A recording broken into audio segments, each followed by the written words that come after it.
Buenas noches. ¿El presidente vive en un país que no es este o vive en un país que no vivimos el resto de los argentinos? Acuérdense que hace poco él dijo que lo único que sabía del hambre era que le contaban que había 2 horas de colas en los restaurantes para comer. Ahora sabemos con certeza que las únicas colas que hay para comer están en los comedores populares, en esos que se dan comida a los necesitados, que realmente no pueden pagar la comida, los comedores de Cáritas, de las parroquias de la iglesia, de Margarita Barrientos. Esos son los que hacen colas. En los restaurantes no hay colas para comer. Ahora dijo que solamente China había crecido más que Argentina después del parate mundial de la pandemia. Falso. Miren, hay un informe del Fondo Monetario Internacional sobre el crecimiento de los países y yo tomé solo los países de América Latina. Hay 5 países que crecieron más que la Argentina después de la pandemia. Son Panamá, Colombia, República Dominicana, Perú y Honduras.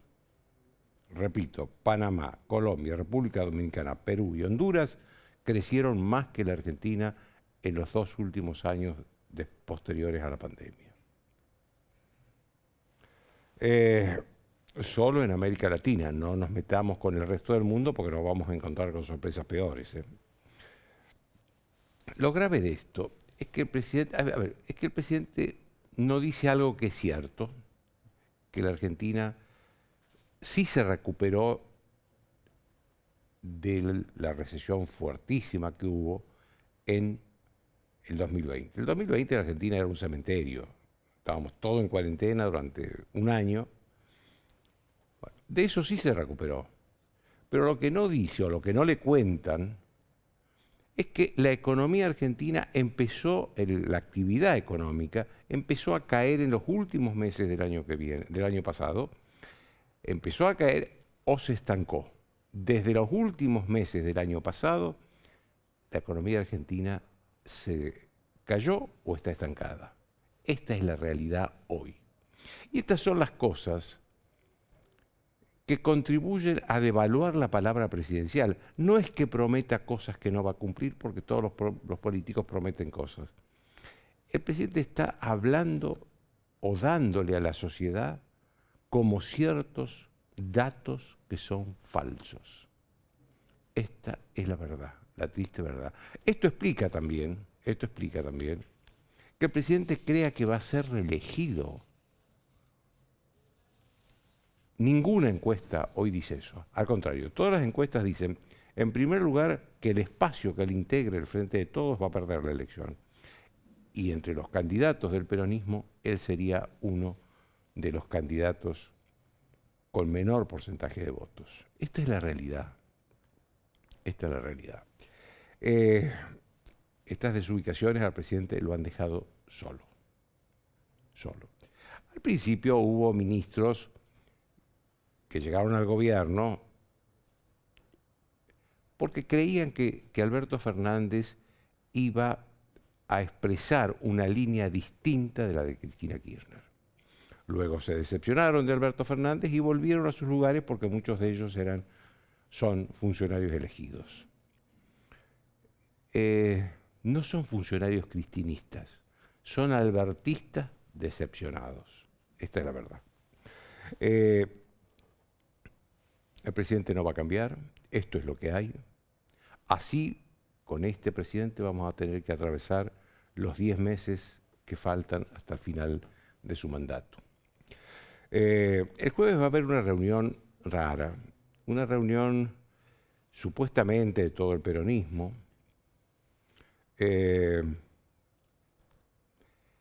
Esta fue una idea en realidad de Cristina Kirchner, que la expresó públicamente su hijo Máximo Kirchner, y después fue avalada por el ministro de Economía, Sergio Massa. El presidente al principio no quería saber nada, porque ellos lo que le reclamaban, Cristina Kirchner, Máximo y Massa, era que gobernaba según su criterio y no según el criterio de el resto de los socios de la coalición gobernante. Al final aceptó, pero convocó a una asamblea de intendentes, bueno, una asamblea enorme. Conclusión, a esa reunión no van a ir ni Máximo Kirchner ni Cristina Kirchner. Ahora, la primera pregunta que hay que hacerse es, ¿ustedes creen que puede salir alguna decisión efectiva de una reunión donde no está Cristina Kirchner? Mire, les guste o no, nos guste o no, Cristina Kirchner es la jefa del peronismo. Esto es lamentable porque se trata de una persona condenada por causas de corrupción y que tiene que enfrentar todavía nuevos juicios por causas de corrupción. Pero esta es la verdad. El peronismo es hoy conducido por Cristina Kirchner. El sí Cristina se impuso sobre cualquier otra lógica política. El sí Cristina. Esto es lo que pasa. Y lo que dejó, lo que construyó el peronismo sumiso ante esa dirigente, como Cristina Kirchner. El sí cristinismo. ¿Por qué? Porque le tienen miedo. Le tienen miedo. Inclusive hay varios gobernadores que tienen su propio caudal electoral y sin embargo aceptan el sí Cristina. ¿Y por qué le tienen? Veamos un ejemplo que está sucediendo ahora. Un gobernador, el de Santa Fe, Omar Perotti, dijo que no a unas cosas, no, a casi todo dice que sí, pero a unas cosas dijo que no, y no firmó su adhesión al juicio político de la Corte Suprema de Justicia. Conclusión, hoy Rosario, que es uno de los lugares, uno de los lugares no es el único, el país está lleno de inseguridad, lleno de crímenes, lleno de narcotráfico, pero es el principal escenario de la violencia, de los crímenes y del narcotráfico. El gobierno nacional, por boca del ministro de Seguridad Nacional, Aníbal Fernández, dijo que es un problema de la provincia. Señor ministro, el narcotráfico es un delito federal que lo investigan y lo juzgan los jueces federales y del que se tiene que hacer cargo el gobierno nacional con el apoyo de las policías provinciales. Pero no es solamente un problema de la provincia de Santa Fe. No es eso. Fíjense que hoy el presidente de la Corte Suprema, Horacio Rosati, tuvo que llamarlo a Aníbal Fernández para pedirle por favor que le ponga custodia especial a los jueces federales de Santa Fe, que son los que están investigando, vuelvo a repetir, y juzgando el narcotráfico.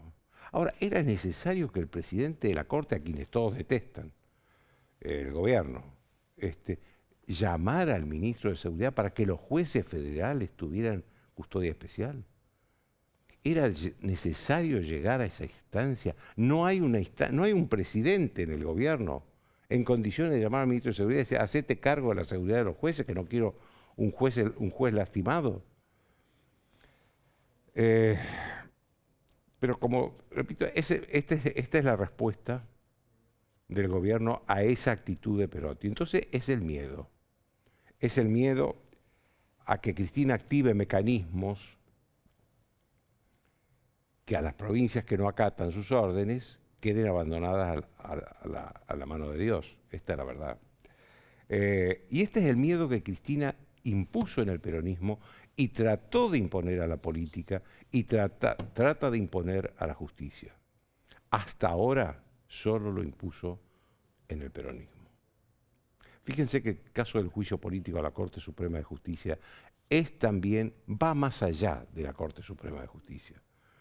Es una decisión que tomó Cristina Kirchner y le instrumentó a Alberto Fernández y el Congreso, sus diputados, para meterles miedo a los jueces de instancias inferiores, que son los que están juzgando o han juzgado a Cristina Kirchner, y los que la van a juzgar, o los que van a decidir si la juzgan o no la juzgan. Volvamos a la reunión de peronistas del jueves. ¿Por qué Cristina Kirchner y Máximo Kirchner se enojaron ante la concreción de una idea que es de ellos. Porque ellos quieren, madre e hijo, sobre todo la madre, hablar del gobierno, de la administración del gobierno y de las políticas que el gobierno va a implementar de acá a las elecciones. Alberto Fernández no quiere hablar de eso, quiere hablar de estrategias electorales, de qué va a pasar en las elecciones, de que a lo mejor las candidaturas. La verdad que Cristina Kirchner tiene el peor de los conceptos de la administración de Alberto Fernández. Y la verdad que también hay que decir que no está solo en esto, hay mucha gente en el país que comparte esa idea. Ella ya lo vetó como candidato a presidente. Entiéndase bien, no es que Cristina Kirchner no quiere que Alberto Fernández sea candidato a presidente. Ya lo vetó y va a ser muy difícil para el presidente ser candidato con el peso, por más que existan las PASO, con el peso de un veto de Cristina Kirchner, que además va a hacer campaña en la interna contra él. Fíjense ustedes que los gobernadores hicieron un gesto en las últimas horas. El sábado pasado no fueron a una reunión que quería hacer con los gobernadores Alberto Fernández y hoy estuvieron 6 de ellos con el ministro de Interior, Guado de Pedro. Nadie sabe qué va a decidir Cristina Kirchner, pero en las apariencias, ante la impotencia del sábado de Alberto Fernández y la reunión de hoy de Guado de Pedro, lo que parece es que Guado de Pedro es más candidato que Alberto Fernández. Nadie sabe qué va a decir, a lo mejor ni siquiera ella lo sabe. Alberto Fernández se pavonea diciendo que sí, que él le dijo que no a muchas veces a Cristina Kirchner, le dijo que no en cuestiones instrumentales, electorales, que no le importan a la sociedad, la verdad, no le importa. En las cuestiones de fondo, él se adelantó a Cristina Kirchner para agradar a Cristina Kirchner. Estoy hablando desde las relaciones, desde la política exterior, hasta la concesión de tierras a los supuestamente pueblos originarios. ¿Se acuerdan que al principio del gobierno de Alberto Fernández, él anunció la expropiación de Vicentín, que no la pudo concretar porque la sociedad se sublevó? Esa había sido una idea de una senadora de Cristina Kirchner, que él le hizo suya en el acto para congraciarse con Cristina Kirchner. No la pudo concretar, pero esa fue su idea. El juicio a la Corte, juicio político a la Corte Suprema, fue anunciado por Alberto Fernández para congraciarse con Cristina Kirchner. Es decir, no tenemos un Alberto Fernández que le dijo que no en las cuestiones de fondo. Al contrario, en las cuestiones de fondo, a veces Alberto Fernández es más cristinista que Cristina Kirchner. Están en el estudio Patricia Bullrich, con ella voy a hablar de todo, también de esta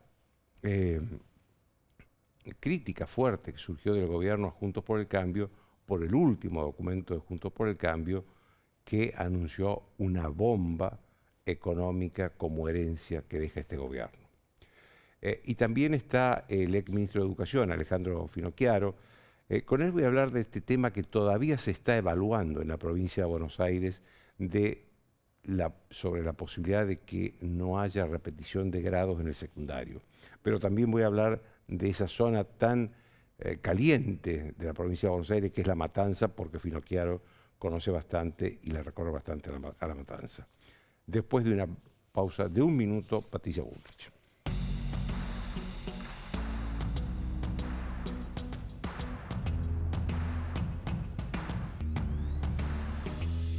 Auspician desde el llano.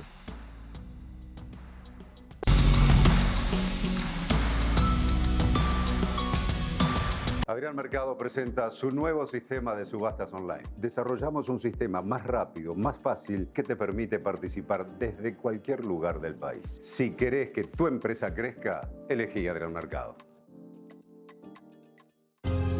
En fundamental que los chicos hoy en día tengan esa oportunidad para poder estudiar inglés, se le abran más puertas para el futuro. Tu sueño puede ser tu realidad. Juntos sigamos transformando la educación. Buenos Aires Ciudad. Grupo Petersen, desde 1920, construyendo el país. Todos sabemos lo que representa para la logística de una empresa una flota moderna de vehículos. Por eso, a la hora de renovar el parque automotor, piense en el especialista. Adrián Mercado, Subastas Online. A la suerte hay que ayudarla. Con el Kini estás a 6 pasos de tus sueños. ¿Qué esperás para cumplirlos? 6, 5, 4, 3, 2, 1, Kini 6. Galate un verano panorámico, gastronómico, folclórico, histórico y utópico. Córdoba siempre mágica. Córdoba siempre mágica. Verano fantástico. En OSDE, lo más importante para nosotros es y será siempre saber contener.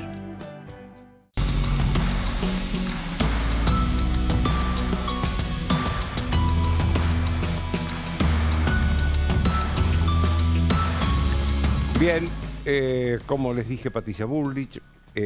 Patricia, lo primero que le quiero preguntar es a propósito de esta pregunta que ya anuncié, que es que el gobierno dijo que era desestabilizante el último documento de Juntos por el Cambio, en el que anunciaba que este gobierno iba a dejar como herencia una bomba económica. ¿Usted qué piensa de esa reacción del gobierno? Yo creo que nosotros somos quizás la oposición más calma que el peronismo puede tener, que el kirchnerismo puede tener. Si nosotros pensamos que ellos decían que nosotros éramos peligrosos, que éramos lo peor del mundo, que salían los artistas diciendo peligro, la patria está en peligro, y nosotros lo que estamos advirtiendo es que el gobierno, ¿qué tenía que hacer? ¿Qué tendría que estar haciendo? Tendría que estar recortando el déficit, tendría que estar poniendo los precios relativos acorde al problema fiscal enorme que tiene, y tendría que estar dejando de emitir. Fueron las cosas que dijo Sergio Massa que iba a hacer y que no había hecho Guzmán. Sin embargo, en vez de tomar el camino correcto, que es bajar el déficit, que es dejar de emitir, lo que hacen es generar un sistema de compra de deuda para estirar la deuda y para estirar la deuda y para seguir, digamos, haciendo un sistema que lo que hace es generar una deuda en pesos que a la vez se traducen en dólares. Como nosotros somos institucionalistas... Claro, porque esa deuda hay que aclarar que es en pesos y que el gobierno parece que no le importa, está, digamos, va a tener que pagarse de acuerdo a la devaluación o de acuerdo a la inflación. Claro, por eso. De acuerdo al valor del dólar con tasas altísimas. Entonces, ¿qué decimos nosotros? A ver, nos están diciendo que cooperemos. Nosotros lo primero que decimos es que el gobierno coopere entre ellos, porque nosotros le dimos el presupuesto y le dimos el acuerdo con el Fondo Monetario. Que cooperen. Cooperar es hacer lo que no quieren hacer. Ellos no quieren hacer lo que tienen que hacer, que es dejar el país sin déficit para que baje la inflación. No, eso no lo van a hacer. El ministro Massa prometió que iba a bajar la inflación. Mañana vamos a ver qué inflación hay. Entonces, ¿qué estamos haciendo nosotros? ¿Qué nos pidió nuestro votante? Avísennos lo que hace el gobierno, porque no queremos que nos pase lo de la vez pasada, que por no decir la gravedad del problema, después nos vino encima el problema y la sociedad no estaba preparada para ese problema. Entonces nosotros estamos diciendo eso. Y además, como somos institucionalistas, nosotros estamos advirtiendo que esta deuda le va a costar a los argentinos mucho. Nosotros nunca vamos a entrar en un default ni vamos a generar, digamos, inseguridad jurídica respecto a la deuda, porque la deuda no es cualquier deuda, son los ahorros de los argentinos que están en pesos en los bancos. Y nosotros queremos cuidar los ahorros de los argentinos y queremos encontrarle una solución al problema, pero queremos que este gobierno, en vez de patear la pelota para adelante, haga lo que tiene que hacer. Y es lógico que se lo pidamos, porque nosotros fuimos los únicos que le dimos las herramientas, mientras Máximo Kirchner se ponía abajo de la mesa, escondiéndose para no votar el acuerdo con el Fondo Monetario. Así que lo que están diciendo... renunció a la presidencia del bloque. Renunció a la presidencia del bloque. Así que lo que están diciendo es una infamia. No hay mejor oposición que la nuestra. Ahora, en ese cuadro, Patricia, ¿cómo imagina usted los primeros tiempos de un futuro gobierno que tal vez lo presida usted? Bueno, por eso nosotros le estamos diciendo, hagan cosas hoy. Y nosotros... No, pero no la van a hacer. Bueno, está bien. Si no las van a hacer, nosotros le estamos diciendo a la sociedad que vamos a tener que generar mecanismos para llegar a tener una moneda sana. Dejar de emitir. Dejar de emitir significa dejar de pagar gastos superfluos. El Estado sigue creciendo. El Estado sigue creciendo. El Estado cada vez crece más con más empleados, con más estructuras que se crean todos los días. Las empresas públicas cada vez tienen más déficit. Entonces, nosotros vamos a tener que generar una política que implique que ordenemos la economía. Ordenar es la única manera de progresar en la Argentina. En el desorden total que tenemos hoy, que hay 7 tipos de cambio, que hay... Pero eso va a significar políticas duras al principio. No, van a significar políticas duras para la burocracia y blandas para la gente. Porque acá nos confundimos. Se dice, acá viene un ajuste. No, lo que acá viene es una desestructuración de esta enorme toma de renta que ha tenido el Estado argentino desde el 2003. En el año 2003, el Estado le costaba a los argentinos 23 puntos cada 100 del PBI. En el año 2015, el Estado le costaba 45. Quiere decir que toda la renta de todos los argentinos, el psicólogo, el comerciante, el que tiene campo, el que tiene una fábrica textil, todos le dejaron la platita para que Néstor y Cristina hicieran crecer el Estado. Nosotros lo bajamos a 37. Ahora por la devaluación, de nuevo está un poco más bajo, está en 37 y monedas.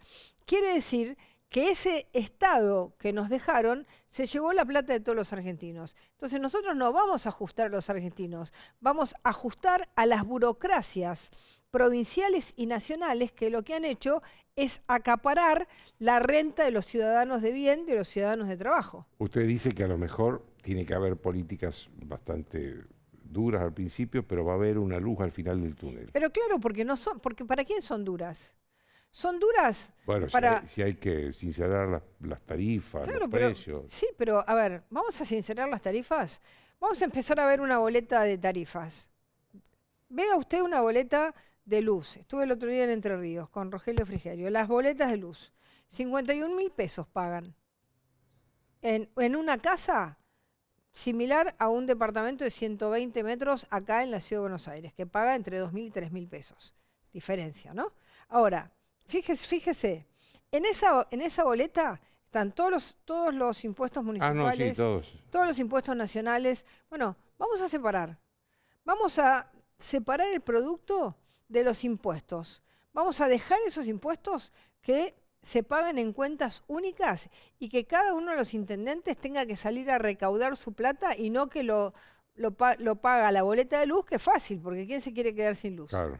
Entonces, vamos a cambiar los esquemas, vamos a hacer cosas disruptivas que le muestren a la gente que lo que estaba pagando de tarifas era una mentira, porque entre el 40 y el 60% de lo que se paga en la nafta, de lo que se paga en las tarifas, son todos impuestos, hasta los impuestos municipales, que cada uno se haga cargo. Entonces, vamos a cambiarles el sistema para que el sistema sea a favor del ciudadano y, digamos, explicar que el déficit que tenemos hoy en energía es un déficit que rápidamente lo podemos cubrir. Porque el mundo está esperando la energía argentina, el gas y el petróleo argentino. Y el petróleo estamos a punto de poder, digamos, con precios normales y el gas a precios normales, podemos lograr la mejor, digamos, con oleoductos y gasoductos, podemos lograr un verdadero ducto de dólares para el país. Y estamos haciendo lo contrario, seguimos con déficit energético. Entonces, hay que cambiar la matriz de populista que tiene el país. Hay que cambiar esa matriz intervencionista del Estado que se come todo por una matriz que libere las fuerzas productivas. Ahora, Patricia, en los inversores, que son los que importan, ¿va a haber predisposición, digo, más allá de la confianza que ustedes pueden producir? Pero ya pasó que con Macri hubo confianza, vinieron inversores y todo lo demás, después vino el gobierno de vuelta de Cristina Kirchner y Alberto Fernández, desarmó todo. Digo, ¿van a venir tan fácilmente los inversores? Pero es que tenemos que darle las condiciones. A ver, si Uruguay le da la mitad del impuesto a los bienes personales que le da la Argentina, démosle la mitad, nosotros, bajémoslos, porque ¿qué es mejor? Digamos, cobrar el 100% de uno o cobrar el 100% de 100, el 10% de 100. ¿Qué es mejor?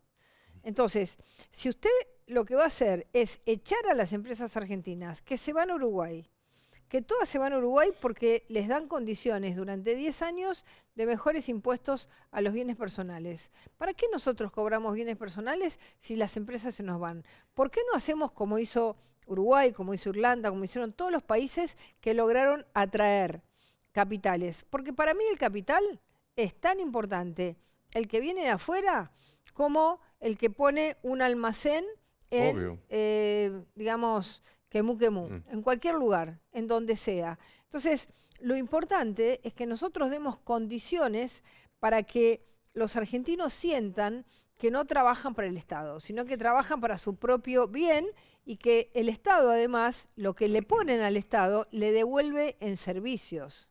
¿Algún argentino hoy cree que la educación, que la seguridad es un servicio a su favor, o lo siente como que lo pago, pero tengo que pagar aparte salud privada, educación privada, seguridad privada en muchos casos? Sobre eso déjeme hacer una pregunta que tiene que ver con una Argentina, digamos, una cosa es lo que piensa la mayoría de la sociedad argentina, que a lo mejor está de acuerdo con cambiar rápidamente las cosas porque quieren salir de donde están.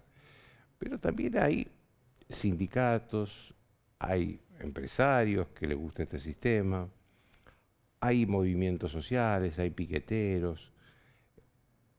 Esas políticas se van a enfrentar con esos sectores. Sí, pero a ver, esto es una cuestión de cómo logramos que la Argentina salga de la decadencia en la que está. Y uno le puede preguntar a cualquier persona que hoy cobra un plan social si está mejor o está peor que antes. Y todos le van a decir que está peor. Porque el plan social ha sido la mayor estafa que ha tenido la Argentina. Y yo estoy convencida que nosotros en 4 años podemos lograr que todos los argentinos encuentren una salida mucho mejor que un plan social, un trabajo. El trabajo tiene que ser la ecuación. Habrá grupos de madres, de personas discapacitadas que seguirán con una ayuda estatal. Ahora, un joven de 18, de 25 años, de 30 años, mujer u hombre, tiene que salir a trabajar, tiene que estudiar. No puede estar metido en una cárcel social como es el plan social. Hay que liberarlo, hay que darle libertad. Y la libertad es salir a la incertidumbre del trabajo y no a la cárcel del plan social. Hay que animarse. Si no nos animamos a cambiar eso, la Argentina no va a cambiar nunca. ¿Se van a resistir? Sí, se van a resistir los dirigentes, pero cuando la gente vea que todos los días se va a tener que presentar en un lugar y que en ese lugar va a recibir formación y va a recibir algo que hoy no tiene, que es estar todo el día en su barrio sin hacer nada, que algo que hoy no tiene y que a los 6 meses va a poder insertarse, porque va a haber una norma laboral fácil para que se inserte, las personas van a empezar a sentir el orgullo de su propio trabajo. Yo estoy convencida de eso. Si vamos a ir al gobierno para seguir haciendo lo mismo por miedo a una movilización en la Plaza de Mayo, no nos presentemos. El que le tenga miedo a eso, que se quede en su casa. Si no, no vamos a cambiar nada, Joaquín. No se puede. Les quiero preguntar sobre un tema que usted conoce bastante. tema de Rosario, que me preocupó mucho, porque hoy hubo además una manifestación muy fuerte de gente, Las velas. de gente que pedía por la seguridad. Hoy el presidente de la Corte le habló al ministro de Seguridad para que le ponga custodia especial a los jueces federales. ¿Cuál es la dimensión de ese problema y cómo se resuelve? La dimensión es muy profunda, porque nosotros dejamos Rosario con la tasa de homicidios más baja desde que se miden los homicidios. Yo quiero que usted me ratifique algo que yo dije en el comentario. El narcotráfico es un delito federal, por lo tanto es el gobierno nacional que tiene que El narcotráfico es un delito federal y el microtráfico puede ser un delito provincial. Pero es decir, en Rosario hay narcotráfico. En Rosario hay sicarios. En Rosario hay asesinatos por el control del mercado ilegal del narcotráfico. Rosario es una ciudad en la que rige la ley narco. Los comerciantes les dejan un papel y arriba del papel le dicen plata o te morís, o bala, o plomo. Y le ponen una bala, Joaquín, a los comerciantes de Rosario para que paguen una coima, un peaje. Como la vieja mafia, digamos. Como Pablo Emilio Escobar Gaviria. Entonces, Rosario es una ciudad tomada. ¿Con qué hay que entrar a Rosario? Con todas las fuerzas. Porque, ¿qué es la soberanía? La soberanía es el lugar del territorio nacional donde rige la Constitución y la ley. Si hay una parte del territorio nacional donde no rige la Constitución y rige la ley narco, ¿hay soberanía? Para mí no. Entonces, y donde es el Estado el que toma las decisiones. Por supuesto. Si es un Estado narco, ¿quién manda? ¿Los monos o los jueces? Yo no solamente quisiera que, como dijo Rosati, que me parece muy bien, ponerle custodia a los jueces. Yo los sacaría de Rosario. Hay que sacarlos de Rosario, hay que ponerlos más lejos para que puedan, con objetividad, porque todos los días sus hijos van al colegio, si tienen nietos, si tienen hijos, los fiscales que son jóvenes, hay que hacer un plan de erradicación de las bandas del narco, de control de las cárceles, y hay que llevar a las fuerzas federales y hay que preparar una nueva ley para que, si las fuerzas federales no alcanzan, entonces tendrá que intervenir también las Fuerzas Armadas Argentinas, como lo hacen en todos los países que lograron pasar a un narcotráfico de baja intensidad, como es el caso de Colombia. En Colombia, hasta que no entraron las Fuerzas Armadas, no lograron terminar con el narcotráfico. ¿Usted apoya la idea de que las Fuerzas Armadas participen activamente? Solo cuando el territorio está tomado, solo cuando rige una ley distinta a la ley nacional. Porque usted considera que eso es una agresión externa, el narcotráfico. No, no es una agresión, es una agresión. Bueno, también. Hay que cambiar la ley, porque el concepto de agresión externa es la agresión de una... Es que el narcotráfico es una agresión externa. Sí, bueno, es una agresión externa, perfecto. Pero es un lugar sin ley. No rige la ley. La ley es la de ellos, la de los narcotraficantes. Entonces, uno no puede permitir. Es lo mismo que lo que pasa en el sur cuando rige la ley de la violencia extrema de los grupos que quieren quedarse con territorio que no les pertenece y que es privado. Es exactamente lo mismo. Es lo mismo que cuando no rige la propiedad privada. Es lo mismo que cuando se mata a una persona porque piensa distinto. Es decir, es muy importante entender que nosotros necesitamos, en la Argentina, recuperar el orden. Si no recuperamos el orden en Rosario, eso se expande como una mancha de aceite. Porque el dinero del narcotráfico corrompe a las fuerzas de seguridad, corrompe a los jueces, corrompe a la política, corrompe todo. ¿Estamos a tiempo?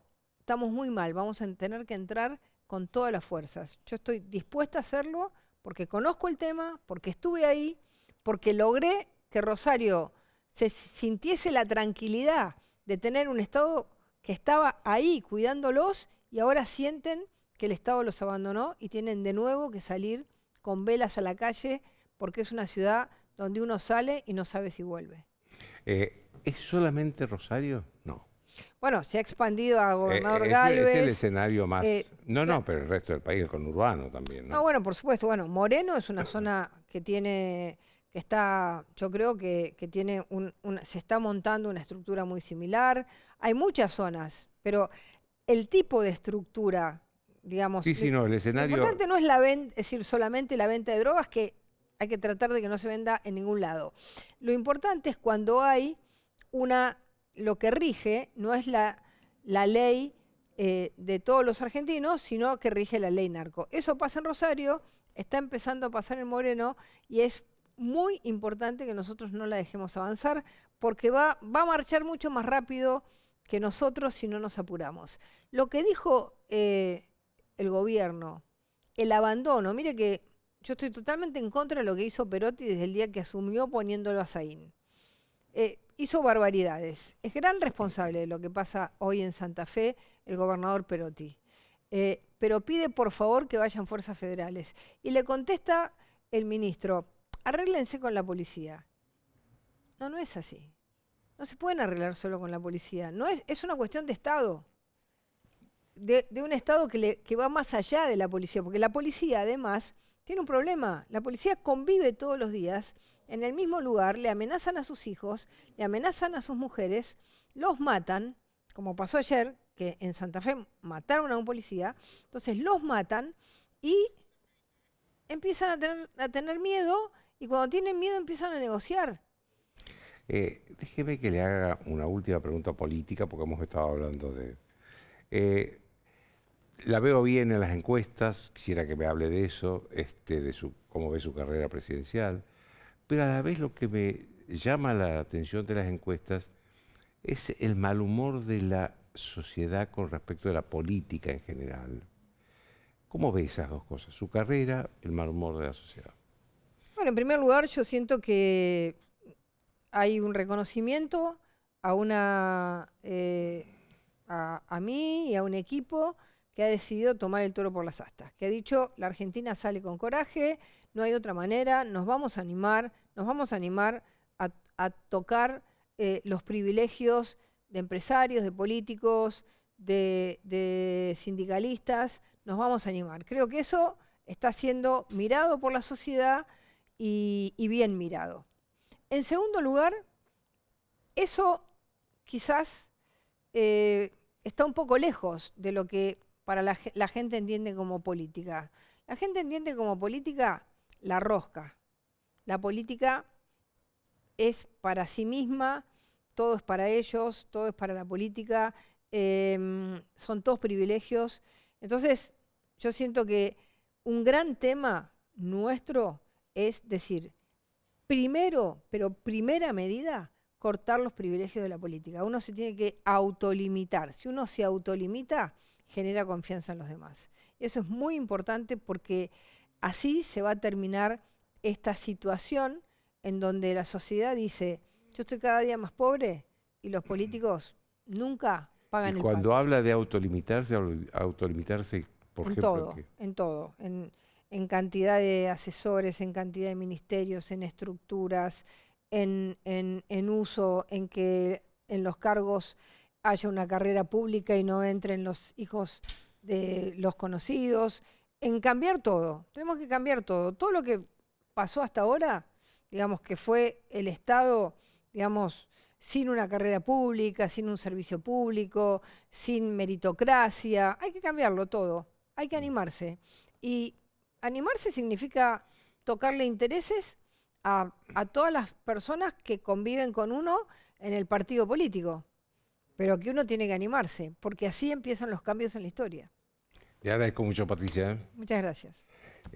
Una breve pausa y el exministro de Educación, Finocchiaro, con el tema de que se está evaluando en la provincia de Buenos Aires de eliminar la repetición de grados en el secundario.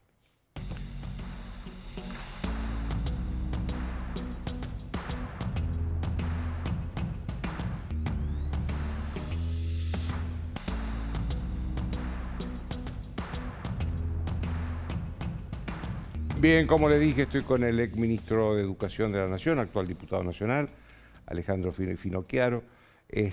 Alejandro, la primera pregunta que le quiero hacer es sobre esto que todavía, digamos, está sorprendiendo a muchos sectores sociales, que se evalúa en la provincia de Buenos Aires eliminar la repetición de grados.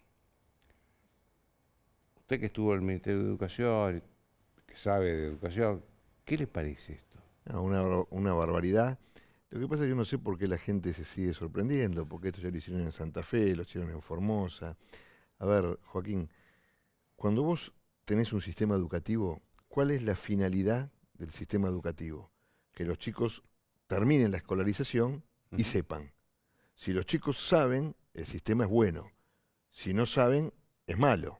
Entonces, vos lo que tenés que preocuparte es porque los chicos aprendan. Si vos ya tenés eso resuelto, después ves, por ejemplo, cómo promocionan, con cuánto promocionan, si aprueban con 4 o con 6. Joaquín, el 4 y el 6 al final del día es lo mismo, te lo digo como profesor, porque vos me podés decir que un alumno aprueba con 3, ¿sí? ¿Sabés qué es el 3 para mí? Si sabe o no sabe. Y es lo mismo que el 4, no sé si me explico. No, una nota no es matemática, no es, aritmética. Cuando yo evalúo a un alumno en la universidad y le pongo un 4, quiere decir que sabe los contenidos mínimos como para aprobar. Y el 3 o el 2, el aplazo, es que no lo sabe, ¿sí? Entonces, este es el gran error que tenía esta reforma, además de que tenía muchísimas inconsistencias, muchísimas vaguedades. Vos sabés que el sistema educativo es jerárquico, es un sistema jerárquico donde... ¿Es o era? No, en su esencia está que es un sistema jerárquico donde las directivas tienen que bajar muy precisas, porque en pedagogía es lo que llamamos simultaneidad sistémica. ¿Qué quiere decir eso? Que, por ejemplo, si vos tenés un régimen de promoción, en esta escuela que está en esta esquina está ese régimen de promoción y en la de la cuadra siguiente exactamente el mismo régimen de promoción. Si no, no vale. A propósito de eso, déjame que te haga una pregunta, porque yo veo que hay como 2 clases de educación en la Argentina, ¿no? Los jóvenes que pueden pagar un colegio privado, que tiene una buena educación, y los que van a la escuela pública, que tiene una educación mucho de menor calidad. Lo cual a mí me extraña mucho en un país que se construyó como país con la educación pública. Tan importante lo que decís, que la escuela construyó Argentina y no al revés. Porque el concepto de argentinidad, cuando llegaban los inmigrantes de todas partes del mundo, hablaban cocoliche, los chicos, los papás no sabían leer y escribir, la mayoría eran analfabetos. ¿Qué hizo la educación pública con la ley 1420 en la época de Roca? Les puso un guardapolvo, los mandó a un lugar llamado escuela, les hizo izar la bandera, cantaron el himno y aprendieron que acá eran argentinos, porque no sabían ni el lugar al que habían llegado, ¿sí? Y les permitió, ¿sí?, el acceso, los uniformó en sus saberes, y así empezó la Argentina grande, la Argentina que todos recordamos, la Argentina que quisiéramos volver a tener. ¿No es cierto? Una Argentina séptima en el mundo en divisas. ¿Por qué era famosa Argentina? Por sus cereales y por su educación. ¿Vos sabías que nosotros exportábamos manuales de texto y docentes a Europa? Sí. Básicamente a España, ¿no? Después de la guerra civil. Ahora, también esto tenés que tener una mirada más profunda sobre esto. ¿Por qué no se trata solo de si van a repetir o no van a repetir? Porque si vos tenés un buen sistema educativo, esa es una discusión muy subalterna, muy menor, ¿sí? Si el chico sabe, es una discusión muy subalterna. Vos tenés que tener en cuenta las características que tiene el populismo, ¿sí?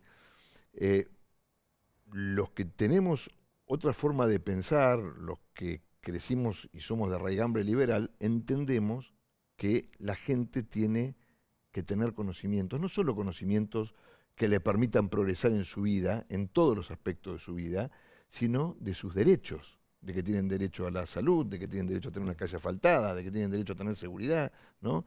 Ahora, el populismo crea pobreza estructural, porque si vos tenés pobreza estructural, la pobreza estructural es aquella de la que no podés salir, de la que te cuesta salir. Y que necesita del Estado para sobrevivir. Necesita del Estado para sobrevivir. Y el primer paso, que eso es lo que está haciendo el kirchnerismo y Cetera hace 20 años, es hacerte ignorante. Cuando vos sos ignorante, no conseguís un trabajo, no sabés que tenés derechos, ¿sí? Entonces, ¿de quién pasás a depender? Del Estado. si dependés del Estado, dependés de ellos. ¿Sí? Lo que nosotros, los liberales, hemos luchado toda la vida es para que la gente no dependa del Estado. Si a vos te adoctrinan, y no estoy hablando de esas cosas que salen cada tanto, que son muy obvias, a vos te adoctrinan todos los días, por ejemplo, en el desprecio hacia el sector privado. Si vos le enseñás a los chicos que el sector privado es el que ha generado la pobreza en la Argentina, ¿no? Cuando es todo lo contrario.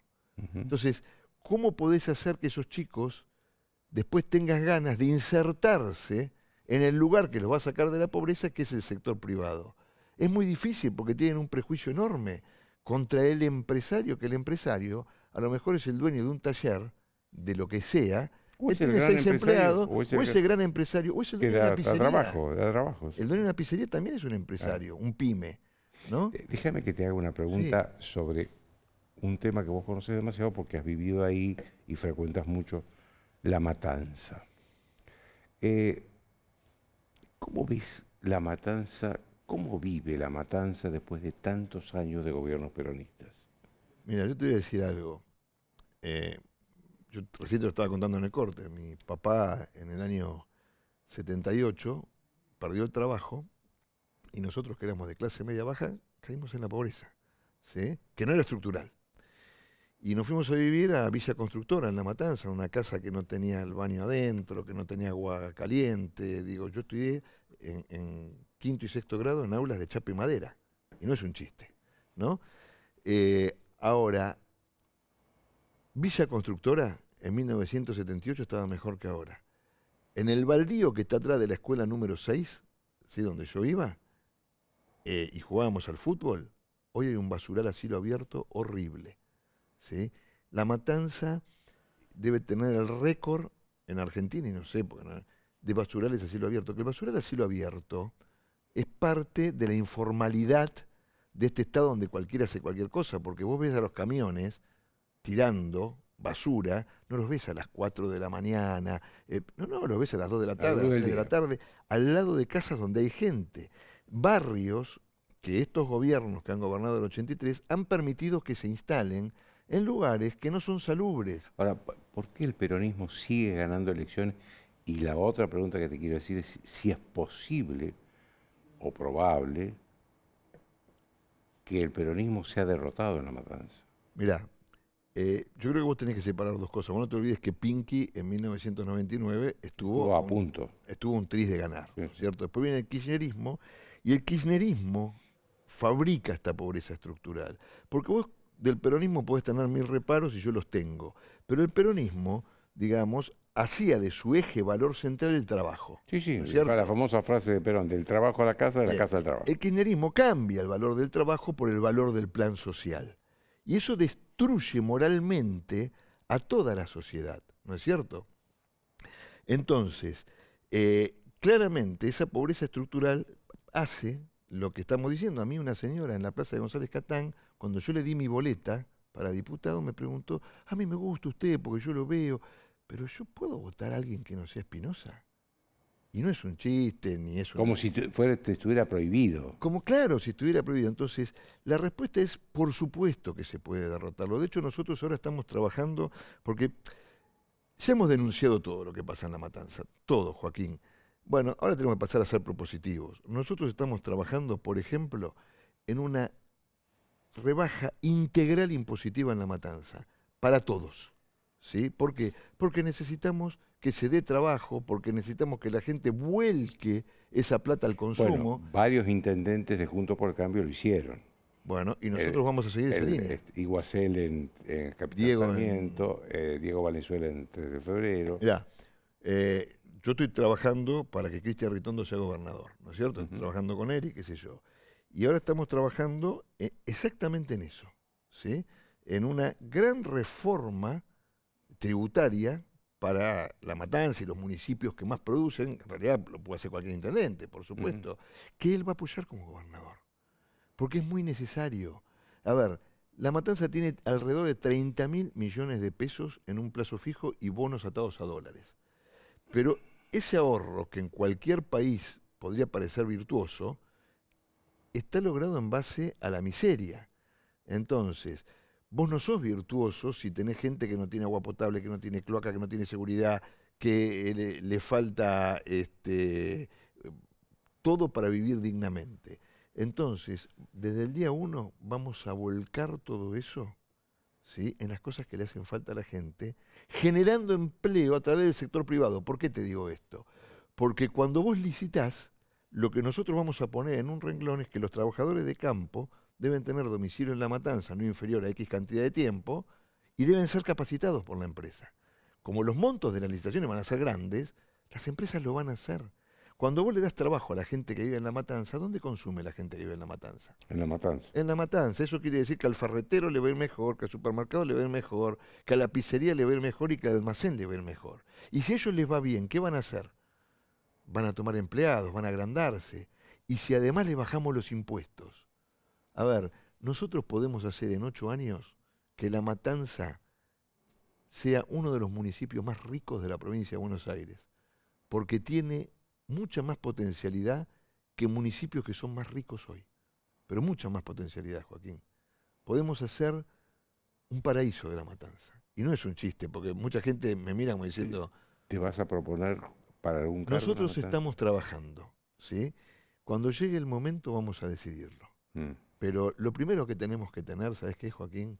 La voluntad de cambiar, que la tenemos que tener equipos, tenemos que tener planes y recién ahí tomar la decisión de si voy a ser yo, de si voy a ser... Pero yo tengo vocación, pero ¿sabes qué? Más que eso, lo que a mí me interesa es que La Matanza cambie, ¿sí? Yo, si fuese intendente en 8 años, te lo hago uno de los municipios más ricos de la Argentina. Te agradezco mucho, Alejandro. No, gracias, Joaquín. Una pausa.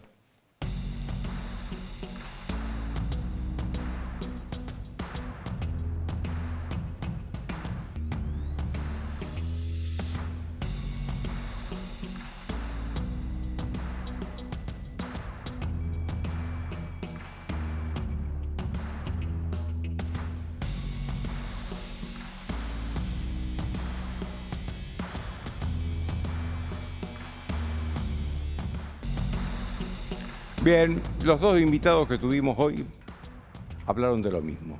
El exceso de impuestos en la Argentina. Justo el día después, fue ayer, que un importante asesor del presidente de la Nación propuso nuevos impuestos hasta que, dice él, empiece a crecer el país. En este país nunca que se puso un impuesto se lo sacó. Es un tema que tenemos que tener en cuenta. El exceso de impuestos que paga la Argentina y que frena el progreso del país. Se nos acabó el tiempo. Chao, hasta el lunes.